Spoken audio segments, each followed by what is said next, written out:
ಶರಣು ಶರಣಾರ್ಥಿಗಳು. ಅಲ್ಲಮ ಪ್ರಭುದೇವರ ವಚನ ಹಾಗೂ ಭಾವಾರ್ಥ. ಕೀರ್ತಿ ವಾರ್ತೆಗೆ ಮಾಡುವಾತ ಭಕ್ತನಲ್ಲ, ಪರರ ಬೋಧಿಸಿ ಕೊಂಡುಂಬಾತ ಜಂಗಮವಲ್ಲ. ತ್ರಿಸಂಧ್ಯಾಕಾಲವೆಂದು ಪ್ರಸಾದವನ್ನಿಕ್ಕುವಾತ ಗುರುವಲ್ಲ. ತ್ರಿಸಂಧ್ಯಾಕಾಲವೆಂದು ಪ್ರಸಾದವ ಕೊಂಬಾತ ಶಿಷ್ಯನಲ್ಲ. ಪರಗಮನ ವಿರಹಿತ ಜಂಗಮ, ಕಾಲಕರ್ಮ ವಿರಹಿತ ಪ್ರಸಾದಿ. ಪ್ರಸಾದವ ಇಕ್ಕಿಯೂ ಇಕ್ಕದಾತ ಗುರು, ಕೊಂಡು ಕೊಳ್ಳದಾತ ಶಿಷ್ಯ. ಆ ಭಕ್ತನಲ್ಲಿಯೇ ನಿಕ್ಷೇಪಿಸಿ ನಿರ್ಗಮನಿಯಾಗಿ ಹೋದಾತ ಜಂಗಮ. ಆ ಜಂಗಮಕ್ಕೆ ಅರ್ಥ ಪ್ರಾಣಾಭಿಮಾನವಿಡಿದು ಮಾಡುವಾತ ಭಕ್ತ. ಇಂತಿ ಚತುರ್ವಿಧದನುವನು ಗುಹೇಶ್ವರ ಲಿಂಗದನುವನು, ವೇಷಧಾರಿಗಳೆತ್ತ ಬಲ್ಲರು, ಬಸವಣ್ಣನೊಬ್ಬನೇ ಬಲ್ಲನಲ್ಲದೆ. ಭಾವಾರ್ಥ. ಈ ವಚನದಲ್ಲಿ ಪರಮ ಪೂಜ್ಯ ಶ್ರೀ ಅಲ್ಲಮ ಪ್ರಭುಗಳು ಷಟ್ಸಲ ಮಾರ್ಗದ ಮೂಲಕ ಶಿವಯೋಗ ಪಥದಲ್ಲಿ ಸಾಗುವ ಸಾಧಕರಿಗೆ ಅತಿ ಮುಖ್ಯವಾದ 4 ತತ್ವಗಳನ್ನು ಕುರಿತು ಹೇಳುತ್ತಾರೆ. ಇವುಗಳಿಗೆ ಅವರು ಚತುರ್ವಿಧ ಅನುವನು ಎಂದು ಹೆಸರಿಸುತ್ತಾರೆ.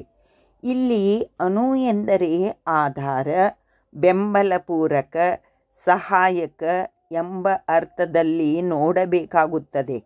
ಈ ಚತುರ್ವಿಧ ಅನುಗಳು ಗುಹೇಶ್ವರ ಲಿಂಗವನ್ನು ಅರ್ಥಾತ್ ಭಗವಂತನನ್ನು ಅರಿಯಲು, ಲಿಂಗ ಪ್ರಜ್ಞೆಯಲ್ಲಿ ಒಂದಾಗಲು ಪೂರಕ ಎಂದು ಹೇಳುತ್ತಾರೆ.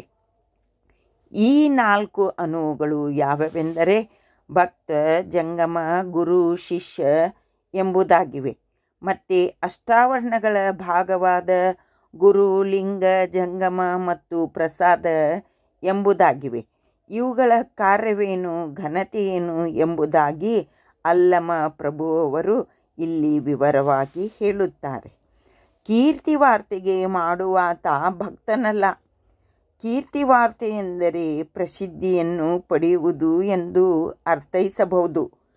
ಯಾವುದೇ ವ್ಯಕ್ತಿಯನ್ನು ಅವನಲ್ಲಿರುವ ಧನಬಲದಿಂದಾಗಲಿ, ಅಧಿಕಾರ ಬಲದಿಂದಾಗಲಿ, ಬಾಹ್ಯ ಜಗತ್ತು ಅಥವಾ ಸುತ್ತಲಿನ ಸಮಾಜ ಅವನನ್ನು ಗುರುತಿಸುತ್ತದೆ ಮತ್ತು ಅವನನ್ನು ತಮ್ಮ ಸ್ವಾರ್ಥಕ್ಕಾಗಿ ಬಳಸಿಕೊಳ್ಳುವವರೇ ಹೆಚ್ಚು. ಇಲ್ಲಿ ಹೆಚ್ಚಾಗಿ ವ್ಯಕ್ತಿಯು ವಾಮ ಮಾರ್ಗವನ್ನು ಹಿಡಿಯುವ ಸಂಭವವೇ ಹೆಚ್ಚು. ಇದರಿಂದ ಸಮಾಜಕ್ಕೂ ನಷ್ಟ, ಅವನಿಗೂ ನಷ್ಟ. ಇದು ನಿಶ್ಚಿತ ಶರಣದವರದಾಗಿದೆ. ಶರಣರಾದವರು ಸತ್ಯ ಶುದ್ಧ ಕಾಯಕವನ್ನು ಕೈಗೊಳ್ಳಬೇಕು. ಪರರ ಬೋಧಿಸಿಕೊಂಡು ಉಂಬಾತ ಜಂಗಮನಲ್ಲ. ಇಲ್ಲಿ ಜಂಗಮ ಎನ್ನುವುದು ಜ್ಞಾನಿ ಎಂಬ ಅರ್ಥದಲ್ಲಿ ಹೇಳಲಾಗಿದೆ. ಪರರ ಬೋಧಿಸಿಕೊಂಡು ಉಂಬಾತ ಎಂದು ಹೇಳುವಲ್ಲಿ ಸಾಧಕನು ಸ್ವಯಂ ಜ್ಞಾನಿಯಾಗಿರಬೇಕು, ಅನುಭಾವಿಯಾಗಿರಬೇಕು ಎಂದು ಅಭಿಪ್ರಾಯಪಡುತ್ತಾರೆ ಅಲ್ಲಮರು. ಇಲ್ಲಿ ಪರರ ಬೋಧಿಸಿಕೊಂಡು ಎಂದು ಹೇಳುವಲ್ಲಿ ವ್ಯಕ್ತಿಯು ಬಾಹ್ಯ ಪರಿಕರಗಳಾದ ಪುರಾಣ ಪುಣ್ಯಕಥೆಗಳನ್ನು ಕೇಳಿಸಿಕೊಂಡು ಅಥವಾ ಪುಸ್ತಕಗಳ ಮೂಲಕ ಓದಿಕೊಂಡು ಅನ್ಯರಿಂದ ಉಪದೇಶವನ್ನು ಪಡೆದು ಜನರಿಗೆ ತಿಳಿ ಹೇಳುವವರು ಜಂಗಮರಲ್ಲ.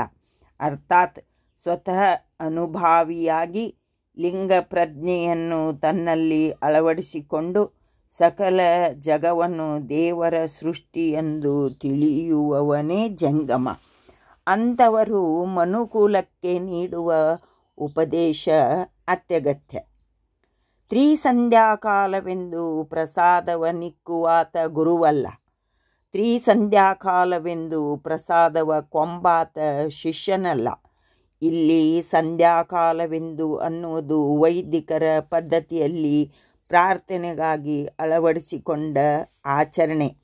ಆದರೆ ಭಗವತ್ ಚಿಂತನೆಗಾಗಿ ಸಮಯದ ಸೀಮೆಗೆ ಒಳಪಟ್ಟು ಉಪದೇಶ ಮಾಡುವುದಾಗಲಿ ಅಥವಾ ಸ್ವೀಕರಿಸುವುದಾಗಲಿ ಗುರು ಶಿಷ್ಯರಿಗೆ ತರವಲ್ಲ. ಇಲ್ಲಿ ಪ್ರಸಾದವೆಂದರೆ ಜ್ಞಾನ ಪ್ರಸಾದ. ಅಥವಾ ಜ್ಞಾನ ದಾಸೋಹವೆಂದು ಅರ್ಥೈಸಬಹುದು. ಪರಗಮನ ವಿರಹಿತ ಜಂಗಮನು. ಪರ ಎಂದರೆ ಅನ್ಯ, ಬೇರೆಯದು. ಗಮನ ಎಂದರೆ ಚಲಿಸುವ, ಲಕ್ಷ್ಯ ಕೊಡುವ. ವಿರಹಿತ ಎಂದರೆ ಇಲ್ಲದಿರುವುದು, ಒಳಗೊಳ್ಳದಿರುವುದು. ಶಿವಚಿಂತನೆಯಿಂದ ಅನ್ಯವಾದ ಯಾವುದರಲ್ಲಿಯೂ ತನ್ನ ಗಮನವನ್ನು ಕೊಡದೇ ಇರುವವನೇ ಜಂಗಮನು. ಕಾಲಕರ್ಮ ವಿರಹಿತ ಪ್ರಸಾದಿ.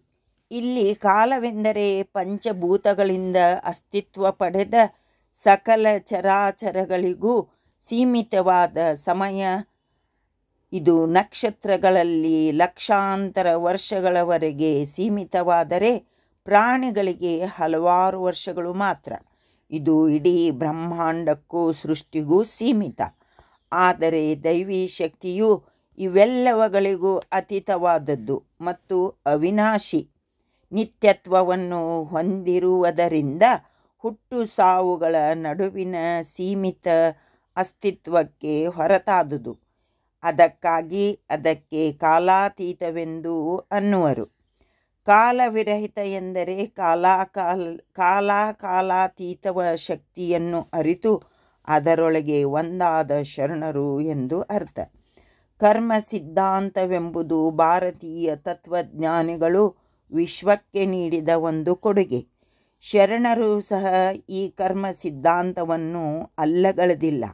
ಕರ್ಮವೆಂದರೆ ಜೀವಿಯು ತಾನು ಮಾಡಿದ ಕರ್ಮಗಳಿಗೆ ಅದು ಒಳ್ಳೆಯದಿರಬಹುದು ಅಥವಾ ಕೆಟ್ಟದ್ದಿರಬಹುದು, ಅದಕ್ಕೆ ತಕ್ಕ ಫಲವನ್ನು ಪಡೆಯುವುದು. ಇದು ಆ ಜೀವಿಯ ಜನ್ಮದೊಡನೆ ಹಿಂದಿನ ಜನ್ಮದ ಫಲಗಳನ್ನು ಹೊತ್ತು ತರುವುದು. ಇದರಲ್ಲಿ ಆಗಾಮಿ, ಪ್ರಾರಬ್ಧ, ಸಂಚಿತ ಕರ್ಮವೆಂದು ವಿಭಾಗಿಸುವರು. ಬಿಡಿಸಲ ಸಾಧ್ಯವಾದ ಈ ಬಂಧನದಿಂದ ಪಾರಾಗಲು ಶರಣರು ಸತತ ಶಿವಚಿಂತನೆ ಮತ್ತು ಇಷ್ಟಲಿಂಗ ಪ್ರಜ್ಞೆಯಲ್ಲಿ ಒಂದಾಗುವರು. ಈ ರೀತಿ ಕಾಲ ಕರ್ಮಗಳಿಂದ ಮುಕ್ತನಾದವನೇ ಪ್ರಸಾದಿ ಎಂದು ಅನ್ನುವರು ಅಲ್ಲಮರು. ಪ್ರಸಾದವು ಇಕ್ಕಿಯೂ ಇಕ್ಕದಾತ ಗುರು, ಕೊಂಡುಕೊಳ್ಳದಾತ ಶಿಷ್ಯ. ಇಲ್ಲಿ ಗುರು ಹಾಗೂ ಶಿಷ್ಯರೊಡನೆ ಸಂಬಂಧ ಹೇಗಿರಬೇಕು ಎಂದು ಅಲ್ಲಮರು ಹೇಳುತ್ತಾರೆ. ಗುರುವಾದವನು ಶಿಷ್ಯನನ್ನು ಅನುಗ್ರಹಿಸುವಾಗ ಅದು ತನ್ನಿಂದ ಎಂಬ ಭಾವನೆಯನ್ನು ತಾಳಬಾರದು. ಕಾರಣ ಶಿಷ್ಯನಾದವನು ತನಗಿಂತ ಅಜ್ಞಾನಿ ಅನಿಸಿದರೂ ಗುರುವನ್ನು ಪರೀಕ್ಷಿಸಲು ಬಂದ ಭಗವಂತ ಎಂದು ತಿಳಿದು ತನ್ನ ಸಾಮರ್ಥ್ಯವನ್ನು ಓರೆಗೆ ಹಚ್ಚಲು ದೈವ ಹೂಡಿದ ಆಟ ಎಂದು ತಿಳಿಯಬೇಕು. ಅದೇ ರೀತಿ ಶಿಷ್ಯನಾದವನು ತನ್ನಲ್ಲಿ ಉಂಟಾಗುವ ಭಕ್ತಿ, ಜ್ಞಾನ, ವೈರಾಗ್ಯಗಳು ಶ್ರೀ ಗುರುವಿನ ಅನುಗ್ರಹದಿಂದ ಎಂದು ತಿಳಿಯಬೇಕು. ಕೊಂಡುಕೊಳ್ಳದಂತೆ ಎಂದರೆ ಗುರುವಿನಲ್ಲಿ ಸಂಪೂರ್ಣ ಸಮರ್ಪಣೆಗೊಂಡಾಗ ತನ್ನ ಅಸ್ತಿತ್ವ ಹಾಗೂ ವ್ಯಕ್ತಿತ್ವ ಗುರುವಿನ ಘನತೆಗೆ ಸೇರಿದ್ದು ಎಂದು ಅರಿಯುವುದು. ಆ ಭಗವಂತನಲ್ಲಿ ನಿಕ್ಷೇಪಿಸಿ ನಿರ್ಗಮನಿಯಾಗಿ ಹೋದಾತ ಜಂಗಮ. ಇಲ್ಲಿ ನಿಕ್ಷೇಪ ಎಂದರೆ ಗುಪ್ತನಿಧಿ, ಅಮೂಲ್ಯವಾದ ವಸ್ತು. ತನ್ನ ಶಿಷ್ಯನು ದೈವವು ಕರುಣಿಸಿದ ಅಮೂಲ್ಯವಾದ ನಿಧಿ ಎಂದರಿತು ತನ್ನ ಸಮಗ್ರ ಜ್ಞಾನ ಸಾಮರ್ಥ್ಯವನ್ನು ಅವನಲ್ಲಿ ತುಂಬಿ ಅವನನ್ನು ತನ್ನಂತೆ ಮಾಡಬೇಕು. ಹಾಗೆ ಮಾಡಿದಾಗಲೇ ಗುರುವು ನಿಜವಾದ ಜಂಗಮ ಎನಿಸಿಕೊಳ್ಳುತ್ತಾನೆ.